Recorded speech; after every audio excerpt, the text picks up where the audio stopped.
आज की कहानी सुनाऊं उससे पहले एक दूसरी कहानी आपको बताता हूँ। इत्तेफाक से 2-3 दिन पहले मुझे कहीं पढ़ने को मिला। हालाँकि अब वो कितना सच है, कितना झूठ है, मैं इस पे दावा नहीं कर सकता हूँ। लेकिन जो कुछ उसमें लिखा था, वो मुझे लगा कि शायद सच के बेहद करीब है, या शायद सच ही है। और शायद मुझे लगता है कि आप लोगों की भी वही राय होगी जो मेरी राय है उसको सुनने के बाद। कहानी से पहले इस कहानी को सुनाने का मेरा मकसद ये है कि इत्तेफाक से 2-3 दिन पहले मेरे घर में भी ऐसे ही कुछ हुआ। मैं रात लेट पहुंचा, तो फ्रिज से खाना निकाला और खाया। गर्म करने के बाद जो बचा फिर मैंने फ्रिज में रख दिया। बीवी ने कहा कि ये क्यों रख रहे हो और इतना बासी क्यों खाते हो। मैंने कहा कोई बात नहीं, अगले दिन खा लेंगे। इधर आपको पता है अभी बकरीद भी था, तो कुर्बानी होती है। आमतौर पर जो लोग होते हैं वो बाकी चीज़ें फ्रिज में भी सहेज कर रख लेते हैं, बाकी काम आएगा। तो ये उस दिन बीवी का टोकना कि क्यों रख रहे हो, कल के लिए ख़त्म करो या किसी और को दे दो। और इत्तेफाक से फिर अगले दिन किसी एक जगह पे मैंने कहीं पढ़ा, दोनों चीज़ें इतनी रिलेट की और फिर मुझे लगा अपने आप को भी मैं थोड़ा सा गिल्टी और गुनहगार फील करने लगा। पहले वो कहानी सुनाता हूँ जिसकी वजह से ये सारी सोच आई है, और शायद उस सबसे आप लोग भी कहीं ना कहीं गुजरे होंगे। ईरान में तब बादशाहत थी, आपको पता है ईरान क्रांति, ईरानी रेवोल्यूशन के बारे में मैंने कहानी भी सुनाई आपको। तो उस वक्त वहाँ बादशाह की हुकूमत थी, और ये 70s 80s की बात है। तो बहुत सारी चीज़ें थी। बादशाही के ख़िलाफ़ ईरान के लोगों ने विद्रोह किया था। उनका इल्ज़ाम ये था कि जो बादशाह है वो वेस्टर्न कल्चर, जो कल्चर है, पश्चिमी सभ्यता को ईरान पर थोप रहा है, और उसके लेके बहुत सारी चीज़ें हुई। उसी दौर की ये कहानी थी जो किसी ने जिक्र किया था। उसमें यह था कि ईरान का एक गांव था, और उस गांव में अचानक 70s 80s के दौर में फ्रिज और टीवी पहुंचना शुरू हुआ। अब यह था कि फ्रिज और टीवी हर एक आदमी तो खरीद नहीं सकता था। तो कहते हैं कि उस वक्त वहाँ की शाही परिवार ने ये कहा लोगों से कि ठीक है, आप लोग एक मुश्त पे ना खरीद सको तो EMI यानी किस्तों पे खरीद लो, आप किस्त में पैसे देना। अपने यहाँ भी ये चलन बहुत था, आज भी खैर है, EMI और ये सारी चीज़ें और किस्त पे लोन पे लेकर। तब एक होता है कि जैसे कोई 5,000 की चीज़ या 500 रुपये महीना अगर हम दे रहे हैं तो बर्डन नहीं पड़ता, लगता चलो 500-500 रुपये कट जाएगा। तो एक तरह से आपकी लत लगाने की भी कला है। जैसे अंग्रेज़ों ने पहले हिंदुस्तान आने के बाद चाय मुफ्त में बांटी, जब लोगों को आदत हो गई, चाय की लत लग गई, फिर उन्होंने उसको बेचना शुरू किया। तो वही चीज़ें ये थी कि पहले उन्होंने इसको सस्ते दामों पर आसान किस्तों में बेचना शुरू किया, लोगों ने भी टीवी और फ्रिज खरीदना शुरू किया, और फिर घर घर में टीवी और फ्रिज पहुंच गया। बट आज मैं बात सिर्फ फ्रिज यानी रेफ्रिजरेटर की कर रहा हूँ। तब उस गांव में पहुंच गया, उसके बाद धीरे धीरे वक्त गुजरा, फिर ईरान में बादशाहत चली गई, और उसके बाद वहाँ पे क्रांति के बाद नई सरकार और सारी चीज़ें आई। लेकिन उस गांव में कहते हैं उसके बाद कई साल बीतने के बाद अचानक उस गांव के लोग और सारे बड़े बुजुर्ग बैठे और एक फैसला लिया। उन्होंने कहा कि हम लोग अब फ्रिज का इस्तेमाल नहीं करेंगे, और हर घर ने यह तय किया सारी बातचीत मीटिंग के बाद कि हाँ ठीक है, नहीं करेंगे। कुछ लोगों ने फ्रिज को फेंक दिया, कुछ लोगों ने अपने दूर दराज के दूसरे इलाके के जो दूर उनके शहर या दूर गांव में उनको वो फ्रिज दे दी, पर पूरे गांव ने अपने अपने घरों से फ्रिज को बाहर निकाल दिया। अब वो गांव बिना फ्रिज के। कुछ समय के बाद वहाँ कुछ लोग पहुँचे, और जब वो पहुँचे तो वहाँ उनको शायद मौसम गर्म था, ठंडे पानी की मांग की, उन्होंने दूसरे तरीके से पानी दिया, तो उन्होंने कहा यहाँ क्या बात है, फ्रिज नहीं है। तो फिर उसे धीरे धीरे पता चला तमाम इलाकों से कि इस गांव में, ईरान का शायद एकलौता गांव है जहाँ लोग फ्रिज इस्तेमाल नहीं करते और फ्रिज को घर पे रखते ही नहीं है। उसे बड़ा शौक लगा कि ऐसा क्यों। फिर कहानी पता चली। उन्होंने कहा कि जब ये फ्रिज आया इस गांव में तो उसके बाद लोगों के दिल तंग हो गए। अब दिल तंग क्यों हुए, पूरी कहानी बताई। बोला पहले हमारे गांव में कोई भी भूखा नहीं सोता था। फ्रिज के आने से पहले हर शख्स खाना खाकर ही सोता था, और उसकी वजह यह थी कि और लोग भी खूब अपना भरपेट खाना खाते थे। किसी भी घर में खाना बना तो अब फ्रिज और बाकी चीज़ें तो है नहीं, मौसम कुछ भी हो सकता है। अब गर्मी का मौसम है, खाना बच गया, अगर सुबह तक आपने इस्तेमाल नहीं किया वो ख़राब हो जाएगा, सड़ जाएगा, बदबू आने लगेगी, तो आपको फेंकना पड़ेगा। तो फ्रिज के आने से पहले कल्चर ये था कि उस गांव में जहाँ भी खाना बनता लोग भरपेट खाते, ये सोच कर कि इसको बचाना नहीं है, और खाना इजाफा ज़्यादा होता तो फिर वो कहते कि चलो किसी गरीब, किसी ज़रूरतमंद, किसी भूखे, किसी पड़ोसी को पूछ लें। तो बाकायदा जिन जिन घरों में खाना बचता था वो पूछते थे और जाकर देखते थे अपने गली पे, चौराहे पे कि कोई भूखा शख्स तो नहीं बैठा, और जो भूखा होता था उसे वो खाना दे देते थे और वो भी खाकर सो जाता था। तो कोई भी गांव में भूखा नहीं सोता। लेकिन जब फ्रिज आ गया उसके बाद लोगों ने बाहर जाकर ढूंढना भूखों को बंद कर दिया। उन्हें लगा कि फ्रिज है, खाना बच गया, अच्छा खाना है, कोई बात नहीं, कल खा लेंगे, किसी को देने की क्या ज़रूरत है, किसी पड़ोसी से क्या पूछने की ज़रूरत है, किसी गरीब या भूखे या ज़रूरतमंद से पूछने की क्या ज़रूरत है, फ्रिज में खाना ख़राब होगा नहीं, खा लेंगे, पैसे भी बचेंगे। धीरे धीरे लोगों ने अब खाने को फ्रिज के अंदर रखना शुरू कर दिया और फिर अगले दिन, उसके अगले दिन इस्तेमाल करना शुरू कर दिया। उससे ये हुआ कि जिन लोगों को उम्मीद होती थी रात को कि इनके यहाँ खाना बचेगा, फिर हमारा पेट भरेगा, उनके मुंह से वो निवाला छिन गया और इधर लोगों के दिल अब तंग हो गए, क्योंकि उन्हें लगा कि ये खाना बर्बाद तो हो नहीं रहा है। तो जब ऐसे भूखों की तादाद बढ़नी शुरू हुई, कुछ अच्छे लोग आए उस गांव में, तब उन्हें एहसास हुआ कि फ्रिज ने क्या कुछ कर डाला, लोगों के मुंह से उनका निवाला छीन लिया। लोग लालच में पड़ गए, खाने को बचाने लगे, और तब कुछ लोग आगे आए और उन्होंने फैसला किया कि इस छोटे होते जा रहे दिल को, और जो तंग होता जा रहा दिल, इसको दूर करने का एक ही तरीका है, फ्रिज को घर से बाहर फेंक दो, ताकि जो जिसके हिस्से का निवाला है उस तक पहुंच सके, और खाना भी बर्बाद ना हो। आप फालतू ना बनाएं, जितनी भूख है उतनी ही बनाएं, क्योंकि आपको पता है अब फ्रिज तो है नहीं, जो बच गया वो ख़राब होगा। और इसी फैसले के बाद पूरे गांव ने अपने अपने घरों से फ्रिज फेंक दिया और फिर से वही पुराने दौर लौट आए। खाना बचता तो किसी भूखे के का निवाला बनता, वो लोग पड़ोसी को पूछते, रिश्तेदारों को पूछते, भूखों को पूछते। तो एक फ्रिज ने उस गांव की इस तस्वीर और सोच दोनों को बदल दी।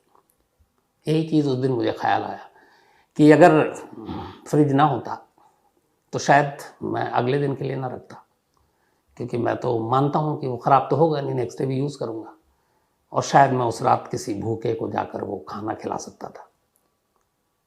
लेकिन ऐसा हुआ नहीं। ये छोटी सी चीज़ है, लेकिन सोच कर देखें तो बड़ी चीज़ है। मुझे लगा आप लोगों से शेयर करना चाहिए, पता नहीं क्यों, और कहीं ना कहीं इस चीज़ ने सोचने पे मजबूर भी किया कि क्या हम सब के भी दिल तंग हो गए हैं, और इसीलिए ये कहानी आपके सामने शेयर की थी। अब ये कितनी सच है कितनी झूठ है ईरान की ये कहानी मुझे नहीं मालूम, लेकिन जो कहानी की जड़ में है, जो लेसन है, जो मैसेज है, वो कहीं ना कहीं वही है जो मुझे लगता है कि सही है। अब आते हैं आज की कहानी के ऊपर। इस दुनिया में शुरू से ही मोहब्बत और नफरत के बीच में जंग जारी है। अब पता नहीं इसकी वजह क्या है। कई लोग कहते हैं कि मोहब्बत को मोहब्बत से मोहब्बत है, इसलिए वो नफरत जानता ही नहीं। कई लोग कहते हैं कि नफरत को मोहब्बत से नफरत है, इसलिए नफरत हर एक से नफरत करता है, और इसीलिए मोहब्बत और नफरत के बीच की ये लड़ाई सदियों से जारी है। वक्त वक्त पर ऐसी कहानियाँ हम लोगों के आगे पीछे आती रहती हैं। रोमियो जूलियट, शीरी फरहाद, लैला मजनू, ना मालूम ऐसे कितने किस्से हम लोग सुनते रहते हैं। कई इन चीज़ों से हटकर भी मोहब्बत और प्रेम की कहानियाँ हम लोग सुनते रहते हैं। लेकिन पिछले हफ्ते बिहार से एक ऐसी कहानी आई इसी मोहब्बत और नफरत के बीच की, जिसने लोगों को झकझोर कर रख दिया। पटना, बिहार की राजधानी, वहां से करीब 320 किलोमीटर दूर एक जगह है, उसका नाम है अररिया। इस अररिया की कहानी है ये, पिछले मंगलवार की कहानी है, बट हम उससे थोड़ा सा और पहले चलते हैं। इस अररिया में दो गांव थे, बिल्कुल पास पास। उन दो गांवों में दो परिवार रहा करता था। एक परिवार में एक बेटा था, उमेश यादव का। उमेश यादव अपना बहुत ज़्यादा अमीर नहीं, लेकिन ईमानदारी से अपना और अपने परिवार का पेट पाल रहे थे। उन्हीं उमेश यादव का एक बेटा था, 22 साल का छोटू कुमार। छोटू कुमार भी गांव का लड़का, लेकिन शरीफ, सीधा साधा। और उमेश यादव के गांव से बराबर में थोड़ी दूरी पर एक दूसरा गांव था। वहाँ एक लड़की रहती थी, उसका नाम था आरती कुमार। उसकी उम्र करीब 21 साल। आरती का परिवार छोटू के परिवार से थोड़ा ज़्यादा खुशहाल था, पैसों के मामले में थोड़ा दबंग भी था। अब इत्तेफाक से जो छोटू कुमार का ननिहाल था, उसकी नानी और मामा जो रहते थे वो आरती के गांव में रहते थे, तो अक्सर छोटू और उसके परिवार का अपने मामा के घर आना जाना लगा रहता था। 2 साल पुरानी बात है। अच्छा, आप जब चूंकि गांव में आना जाना था, ननिहाल था छोटू का, तो वहां लोगों से भी मिलता जुलता, और बच्चों के लिए नानी और मामा का घर हमेशा अच्छा होता है। मैं खुद हमेशा ये बात मानता हूँ, क्योंकि मेरे भी बचपन की ज़्यादातर छुट्टियां मामा या नानी के घर पे ही गुजरा करती थी। तो छोटू भी अक्सर अपनी मामा और नानी के घर जाता, और वहीं पे उसकी कई लोगों से दोस्ती। उसमें से एक लड़का था, वो लड़का आरती का भाई था। आरती के भाई से उसकी दोस्ती होगी। हालांकि वो कभी आरती के घर नहीं गया, ना अपने उस दोस्त के, लेकिन दोनों की दोस्ती हुई। फिर आजकल मोबाइल का ज़माना है, दोनों ने एक दूसरे से नंबर लिया, मोबाइल पे बातचीत भी होने लगी। 2 साल पहले इसी मोबाइल के ज़रिए आरती के भाई के पास चूंकि छोटू का नंबर था, छोटू बात करता था, वो बताता था, तो एक दिन आरती ने भी छोटू से बात कर ली। 2 साल पहले उनकी पहली बातचीत हुई। बातचीत में लगा कि दोनों की बहुत सारी चीज़ें मिलती जुलती हैं। इसके बाद अब फिर आरती ने अपना नंबर दिया छोटू को, छोटू ने अपना। अब आरती और छोटू दोनों आपस में बातचीत करने लगे। वक्त बढ़ता रहा, दोनों की बातचीत होती रही, दोस्ती प्यार में बदली। लेकिन अभी तक दोनों ने एक दूसरे को देखा नहीं था। आरती अमूमन घर से कम निकलती थी, छोटू अपने मामा के यहाँ भी जाता तो आरती के घर नहीं जाता था। तो दोनों की मुलाकात नहीं हुई, दोनों ने एक दूसरे को देखा नहीं। लेकिन बातचीत से ही, फोन पर ही दोनों ने एक दूसरे को इजहार इश्क कर डाला, और दोनों एक दूसरे से प्यार करने लगे। अब छोटू अभी चूंकि 22 साल का था, अभी कुछ नौकरी वोकरी करता नहीं था, माँ बाप के ऊपर डिपेंडेंट था। तो ये तय हुआ कि तुम पहले कुछ पैसे कमाओ, कुछ अच्छी नौकरी करो, तो फिर हम लोग शादी करेंगे। दोनों इस बात पे सहमत थे, आरती और छोटू। लेकिन इस दौरान में इन दोनों की बातचीत और ये इश्क मोहब्बत की बातें घर वालों तक पहुंच गई, खासकर आरती के भाई और भाभी को ये बात पसंद नहीं थी, क्योंकि बात वही है जो मोहब्बत और नफरत के बीच में पहली चीज़ आती है, हैसियत, दौलत। तो कहीं ना कहीं आरती के मुकाबले छोटू का परिवार कमतर था, उनकी हैसियत के मुकाबले उनके हिसाब से नहीं था। तो आरती की भाभी इन चीज़ों को लेकर, और उसे पता चल गया था, आमतौर पर भाभियाँ बातें भी करती हैं, तो कहीं आरती ने जिक्र भी कर दिया। लेकिन दोनों कभी मिले नहीं। 2 साल बीत गए।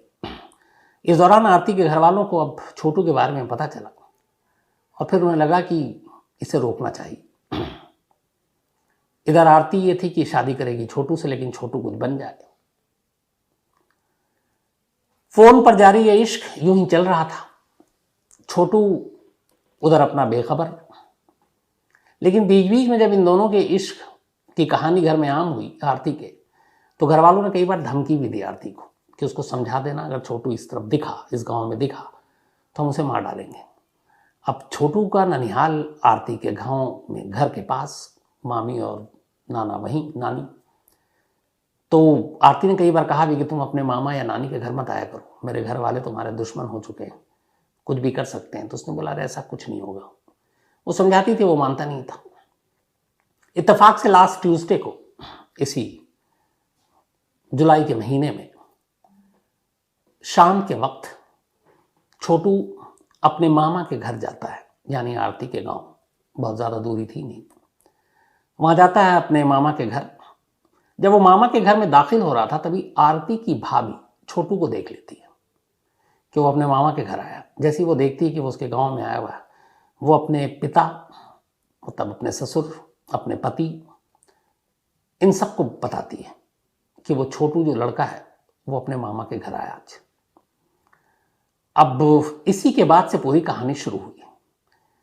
छोटू उसी गांव में आया हुआ है, भाभी ने देख लिया है, भाभी घर वालों को बताती है। अब इसके बाद घर वाले एक साजिश रचते हैं। वो आरती के पास जाते हैं और कहते हैं कि सुन, छोटू आया हुआ है, एक काम कर, उसे घर बुला ले। तो उसने पूछा क्यों, क्योंकि वो डरी हुई थी, पहले कई बार धमकियां मिल चुकी थी। उसने कहा, तेरी शादी की बात करेंगे, बैठकर बात करते हैं, शादी की तारीख वारीख सब फिक्स कर देंगे, तो बुला ले। आरती अपने घर वालों की बातों में आ गई। उसने छोटू को फ़ोन किया। उसने कहा, घर वाले रिश्ते की बात करना चाहते हैं, तुम आ जाओ। अब तक रात हो चुकी थी। छोटू भी खुश कि चलो कम से कम उसके रिश्ते को एक नाम मिलने जा रहा है। वो मामा के घर से देर रात, गांव में लोग जल्दी सो जाते हैं, उसने देखा मामा सो गए। अच्छा, मामा को भी ये बात उसकी पता थी, तो इसलिए वो उनके सामने निकलता नहीं था। देखा मामा सो गए, वो चुपचाप निकला और आरती के घर पहुंच गया। आरती का पूरा घर उसका इंतजार कर रहा था। आरती के पिता, आरती का भाई, आरती की भाभी। उसके बाद वहां बैठाया, उससे पहले पूछा। उसने कहा हाँ मैं प्यार करता हूं, मैं शादी करना चाहता हूं। घर वालों ने अब आरती से पूछा। आरती ने कहा हाँ मैं इनसे शादी करना चाहती हूँ। वो बाबू बोलती थी छोटू को। दोनों तरफ से जब ये सारे फैसले सुन लिए घर वालों ने, इसके बाद अचानक घर वाले छोटू पर टूट पड़े। उसे बुरी तरह मारना पीटना शुरू कर दिया, डंडे से, सरिये से। अब आरती ये देखकर घबरा गई। वो बीच बचाव करने आए, उसको पीटना शुरू कर दिया। फिर पीटते पीटते आरती को भी बहुत मारा और ले जाकर एक कमरे में बंद कर दिया। अब दूसरे कमरे में ले गए छोटू को और कमरा बंद करके आरती के पिता, आरती का भाई, आरती का जो एक और रिश्तेदार, इन सब ने कमरे में बुरी तरह मारना पीटना शुरू किया कि तू आरती से शादी करेगा, उसके ख्वाब देख रहा है। और इतना मारा कि लगभग वो अधमरा हो गया। और ये पिटाई कमरे में, ये लोग थक जाते, फिर कमरा खोलते, फिर मारते, फिर बाहर आते। सुबह के 4 बज गए। इधर आरती की भी हालत खराब, उसे गंभीर चोट लगी थी, लगातार रो रही है, खोल दो मुझे, उस कमरे में जाने दो। बट वो उसको डांट रहे हैं। इत्तेफाक से आरती के पास मोबाइल फोन था। रात 4 बजे, सुबह बल्कि, आरती ने छोटू की सिस्टर को फोन किया और कहा कि यहाँ पे छोटू को मेरे घर वाले मार रहे हैं, कमरे में बंद कर रहे हैं, आप पापा से बात कराओ, छोटू के फादर से। फिर छोटू के फादर लाइन पर आए। सुबह 4 बज रहा है। उसने पूरी कहानी बताई। घर वाले घबरा गए। सारे घर वाले बदहवास भागते हैं आरती के गांव में, और वहाँ जाके सबसे पहले वो मामा को उठाते हैं छोटू के, और उन लोगों को लेकर आरती के घर पहुँचते हैं। वहाँ जाते हैं तो दरवाज़ा बंद है, बाहर से आवाज़ देते हैं, कोई खोलता नहीं। फिर छोटू के जो पिता है वो घर के पीछे जाते हैं, तमाम खिड़कियों को चेक करते हैं, खिड़की खुली भी नज़र आ गई। देखा तो उस खिड़की के अंदर उनका बेटा तड़प रहा है ज़मीन पर और कह रहा है, उसने भी आवाज़ दी तो वो कहता पापा मुझे पानी पिला दो। ये गिड़गिड़ाते हैं कि मेरे बेटे को कोई पानी पिला दे। तब तक वो सारे लोग, आरती के घर वाले, वो धमकी देते हैं कि भाग जाओ नहीं तो तुम्हारा भी हश्र होगा। फिर वो कहते हैं, बार बार मिन्नत करते हैं मेरे बेटे को पानी पिला दो। तब तक फिर वो लोगों को लगता है पता नहीं क्या हुआ, वो छोटू के बाप को बुलाते हैं, कहते हैं अच्छा पहले बैठो, समझौता करते हैं, उसके बाद तुम्हारे बेटे को छोड़ देंगे। 1 घंटा इस चीज़ में बर्बाद कर देते हैं, लेकिन 1 घंटे तक छोड़ते नहीं। इस दौरान में चूंकि आरती ने फ़ोन किया था, तो आरती के फ़ोन के बाद छोटू के गांव में बहन, भाई, दोस्त, इन तक ये बात पहुंच गई। पूरे गांव वाले इकट्ठा हो गए। वो पूरा गांव आरती के गांव में सुबह सुबह पहुंच गया। करीब उस वक्त तक 6-7 बज गए। गांव वाले जब पहुंचे, भीड़ पहुंची, तो आरती के घर वाले भी घबरा गए। फिर उन्होंने खिड़की से देखा तो वो बेसुध पड़ा हुआ था छोटू ज़मीन पर। फिर लोगों ने दरवाज़ा तोड़ा। तब तक आरती के बाकी घर वाले भाग गए, जितने मर्द थे।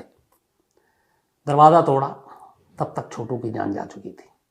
उसके नाखून उखड़े हुए थे, हाथ पैर टूटे हुए थे, और चेहरे और जिस्म पर काले निशान थे जलने के, और फर्श के पास नंगी तार रखी हुई थी। उसको बिजली के तार से करंट दिया गया था। गुस्साई भीड़, खैर किसी तरह सबसे पहले उसको हॉस्पिटल ले जाया गया। डॉक्टरों ने उसको मुर्दा करार दिया। पुलिस पहुंची, इधर हंगामा शुरू हो गया। दूसरे कमरे से तब तक फिर आरती को निकाला गया, उसकी भी हालत ख़राब, और आरती को तब तक बताया गया कि छोटू मर चुका है। वो और बेहोश हो गई। अब इधर गांव का गुस्सा, तनाव भी बढ़ गया। पूरी भीड़ जो है अब हॉस्पिटल पहुंच जाती है, वहाँ पोस्टमार्टम होना था। इधर आरती बेहोश, और जब होश में आती तो कहती मुझे बाबू के पास जाना है। फिर उसे किसी तरीके से अस्पताल ले जाया गया, वहाँ मुर्दाघर में पोस्टमार्टम होना है, लेकिन वो लाश को छोड़ नहीं रही, लगातार उससे बस लिपट कर कह रही है कि मुझे साथ मरना है। बड़ी मुश्किल से उसको उस लाश से अलग किया गया। इसके बाद पोस्टमार्टम हुआ। फिर लाश को ले जाया गया। पुलिस तब तक आ चुकी थी। बाप भाई को गिरफ्तार किया जा चुका था। गांव वालों को समझाया, मनाया गया। अब छोटू का अंतिम संस्कार होना था। आरती जिद पे अड़ गई कि मुझे उसके साथ चिता पर जलना है। अजीब से हालात पैदा हो गए थे। बड़े मुश्किल से लोगों ने समझाया, उसको चिता से दूर किया और फिर अंतिम संस्कार हुआ। इसके बाद आरती ने अपना फैसला सुनाया। उसने कहा ठीक है, मैं नहीं मरूंगी, लेकिन अब मैं उस घर में नहीं जाऊंगी जिस घर ने मेरे बाबू को कत्ल किया है या मारा है। अब मेरा घर छोटू का ही घर है और मैं पूरी ज़िंदगी उसकी विधवा बनकर रहूंगी। यहाँ मैं शायद बहू बनकर आती, शादी होती तो डोली यहाँ आती, लेकिन मेरे घर वालों ने ही अर्थी उठा दी, तो अब किसी और से शादी का तो सवाल ही नहीं है। यही मेरा घर है और अब मैं यहीं एक छोटू के विधवा के तौर पर अपनी पूरी ज़िंदगी गुजारूंगी। और कमाल ये कि जिसके बेटे को जिस लड़की के घर वालों ने मौत के घाट उतारा, उस छोटू के पिता उमेश यादव ने भरे गांव के सामने कहा कि आज से आरती मेरी बहू या बेटी नहीं बल्कि मेरा बेटा है। मैं हमेशा समझूंगी कि यही मेरा छोटू है। और उन्होंने उसको दोनों हाथ से गले लगाया, अपने घर पे पनाह दी। इससे पहले उसकी हालत ख़राब थी, उसे पीटा गया। छोटू के पिता उसको प्राइवेट नर्सिंग होम में ले गए, वहाँ उसका इलाज कराया, 3-4 दिन तक वहाँ रही। जब वो थोड़ी ठीक हो गई, इस दौरान में आरती के मौत की भी खबर वायरल झूठी फैल गई थी, लेकिन वो जिंदा थी। इसके बाद छोटू के पिता उसको डिस्चार्ज कराकर अपने घर लाते हैं और अब आरती उन्हीं के साथ, उनका बेटा बनकर, उनके बेटे के तौर पर। और उन्होंने कहा कि अब आरती की जिम्मेदारी मेरी है। बेशक मेरा इस दुनिया में बेटा नहीं रहा, लेकिन आरती हमेशा मेरे साथ रहेगी। बहुत सारी दुनिया में लव स्टोरी सुनी होगी, लड़का लड़की, प्यार मोहब्बत, नफरत, मार देना, लेकिन यहाँ एक बेटे का कत्ल होता है। एक लड़की अपना घर छोड़ती है, जिससे वो प्यार करती है, उसके घर जाती है और कहती है कि, और जिसने कभी उसको शक्ल नहीं देखी, पहली बार उस दिन 2 साल में शादी का झांसा देकर घर वालों ने उसे बुलाया था। और इस लड़की का इंटरव्यू है, उसने कहा था, जब फ़ोन किया तो उसने कहा आ जाओ, तो छोटू ने पूछा था क्यों बुला रही हो। उसने कहा घर वाले हमारी शादी की बात करना चाहते हैं और अब हम दोनों एक दूसरे को देख भी लेंगे। सोचिए 2 साल के बाद। और वही आखिरी दिन बन गया छोटू का। आरती अब भी अपने ससुराल यानी कि छोटू के घर पे है। अब उसकी तबीयत ठीक हो रही है। नेताओं का भी तांता लगा हुआ है, वो तमाम तरह के आश्वासन दे रहे हैं। बाकी लोगों की गिरफ्तारी की भी पुलिस बात करेगी कि हर एक को सज़ा देंगे। और आरती को अब छोटू का परिवार अपने पास रखेगा और आरती ने साफ कह दिया कि वो अपने उस माँ बाप के पास कभी नहीं लौटेगी, जिन्होंने न सिर्फ उसे धोखा दिया बल्कि जिससे उसने प्यार किया उसे मौत के घाट उतार दिया। तो एक अजीब कहानी थी, एक अजीब प्रेम कहानी। और अफसोस होता है मतलब कि मोहब्बत और नफरत के बीच ये जंग कब तक जारी रहेगी।